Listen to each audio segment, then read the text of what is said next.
কবিতাৰ শিৰোনাম মই এটা পঁইতাচোৰা। কবি চাংকু নিৰঞ্জন বাবা। মই গমেই পোৱা নাছিলোঁ চেন্দেলৰ চৰ খোৱা মই যে এটা পঁইতাচোৰা।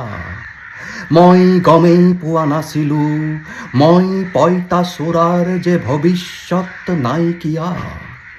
মই গমেই পোৱা নাছিলোঁ পঢ়া শুনা ডিগ্ৰী লৈ ছ'চিয়েল মিডিয়াত বতিয়াই ফুৰা মই এই পঁইতাচোৰা।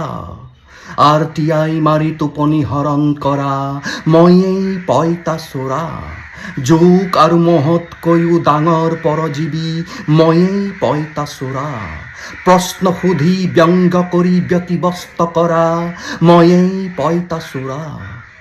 মই এলেহুৱা, মই অকৰ্মণ্য, মই বেকাৰ গোৱাৰ। কিন্তু মনত ৰাখিবা লক্ষ্মণ ৰেখা হিত নহয়, এটম বোমাৰেও মোক মাৰিব নোৱাৰা। আগতে দৰজাৰ চেপাত কেতিয়াবা মৰিছিলোঁ, কিন্তু এতিয়া আৰু নমৰো। কাৰণ এটা নতুন যাত্ৰাৰ আৰম্ভণি পঁইতাচোৰাৰ পাৰ্টি। বক্ৰচ পাৰ্টিতকৈ সৰ্ববৃহৎ এই কক্ৰচ পাৰ্টি। 130 কোটি জনতাই পাব একোটাকৈ মেলোডি ট্ৰফি।